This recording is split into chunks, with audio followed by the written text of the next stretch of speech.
The last route. I work late shifts at a hospital in the city. The hours are brutal, but the real problem is getting home.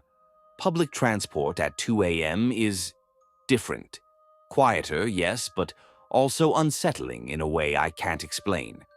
Still, it's my only option, so I take the Route 37 bus. That night, everything felt off from the start. The platform was unusually empty. No drunken teens, no night workers, not even the usual homeless guy who mutters to himself.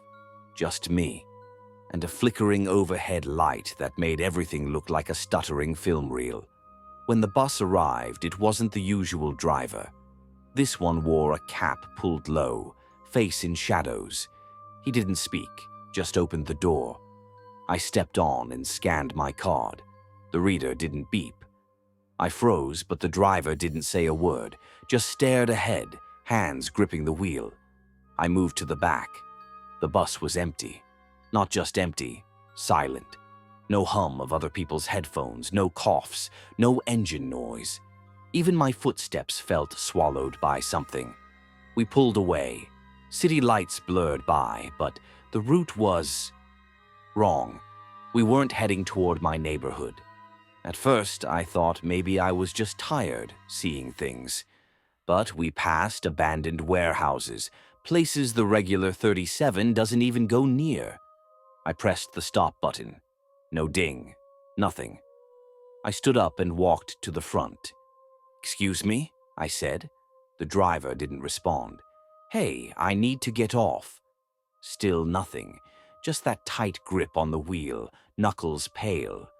I reached for my phone. No service.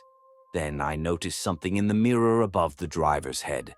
A small, rectangular mirror reflecting the aisle behind me. There were feet under one of the seats. Black, muddy boots. I spun around. No one there. I looked again. The boots were closer now, like whatever wore them was crawling, just out of sight. My heart pounded. I backed away, staring down the aisle. Something moved, just a shadow under the flickering lights. I couldn't make out a face, just long arms. Fingers too long, jointed like they were broken. "Let me off," I shouted. The bus kept moving. Faster now. I hit the emergency button. No response. I slammed my fist on the door. Nothing. I turned. And it was standing in the aisle. A tall, thin figure, face wrapped in something like gauze. It tilted its head, and I swear I felt it grin. Then the lights went out. For a moment, there was only blackness and the sound of the engine. Or maybe it was breathing. Heavy, slow, wet breathing right by my ear. I must have blacked out. When I opened my eyes, I was alone on an empty street, lying on a bench near my house. My phone was back online. No missed calls, no alerts. Like nothing happened. But I never saw the Route 37 bus again. Even now, late at night, I sometimes hear the hiss of brakes outside my window, and I never look. Because if that bus is waiting for me again, I don't think I'll get off next time.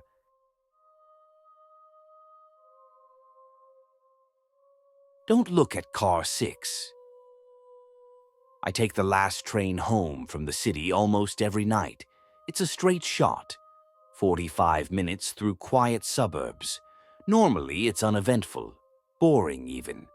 But last Thursday was different. The train pulled in late, and when it did, I noticed something strange. Car 6 was dark, completely blacked out.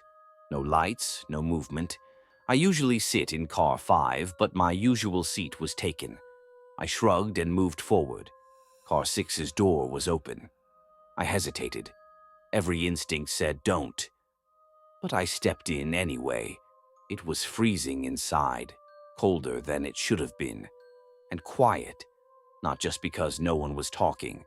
I mean no sound at all. No buzz of the lights, no hum of the engine, like stepping into a vacuum.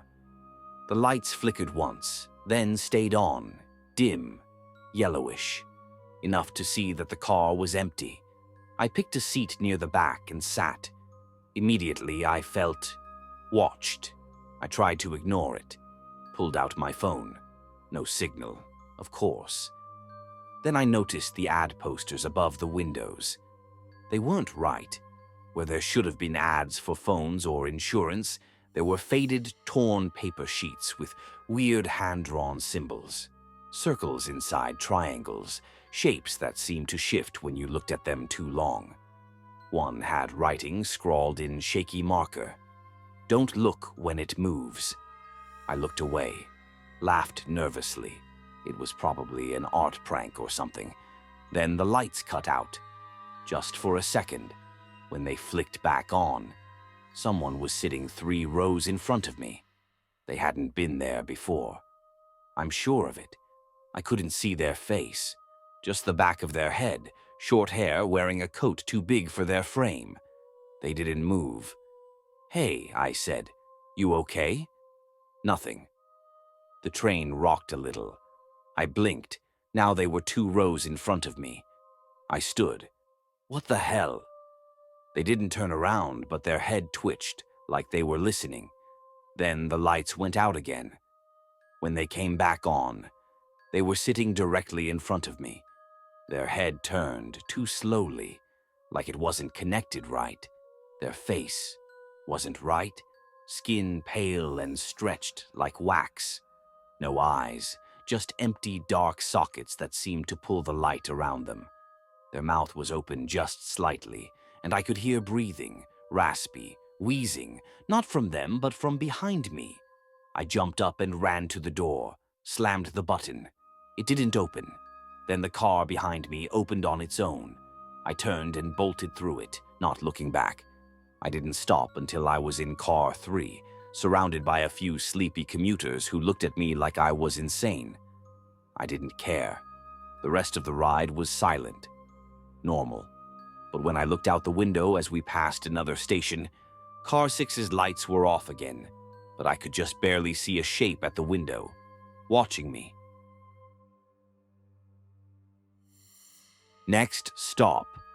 Nowhere. I never liked the subway at night. It always felt like I was going deeper than just underground. But after working a double shift, I had no choice. I just wanted to get home.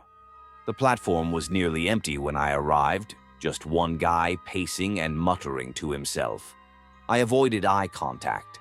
When the train finally rolled in, it was an older model, not one I'd seen before. No logos. The windows were pitch black even as it stopped. Still, the doors opened. I got in. The lights inside were low and yellow, giving everything a sickly tint. The floor creaked when I stepped on, and the seats looked like they hadn't been cleaned in years. The few other passengers didn't look right either, too still, too pale, like they hadn't blinked in minutes. I sat across from a woman with a wide-brimmed hat pulled low. She was staring at the floor. She never moved, not once. Then the train started to move, fast. I checked the screen above the doors. Next stop, South Hollow.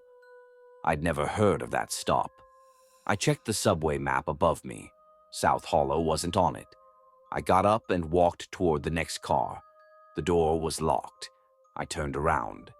The woman with the hat was standing now, still staring down. I took a step back. Her head slowly tilted up. Her eyes were pitch black. She smiled. I stumbled back toward my seat, but it was gone. So were the other passengers. The train screeched as it took a hard turn. The lights flickered, and for a split second I saw something in the window, a reflection. Not mine. Tall, bent, grinning. I ran to the next door, pounded on it. No use. Then I heard it. A voice over the speaker, static at first, then clearer. "Next stop, you." The lights went out. I felt breath on my neck, hot, rotten. I turned. Nothing. The train stopped. When the lights came back, I was alone. The door slid open to a station that looked wrong, like it had been carved out of stone and left to rot for 100 years. No signs. No people. I stepped off. The train closed behind me and vanished into the dark without a sound. There were no exits, no stairs, just endless tunnels and dripping echoes. I screamed, but no one answered. I don't know how long I've been here. My phone doesn't work. My watch stopped hours ago. But sometimes, when it gets quiet enough, I hear a train coming and a voice over the speaker.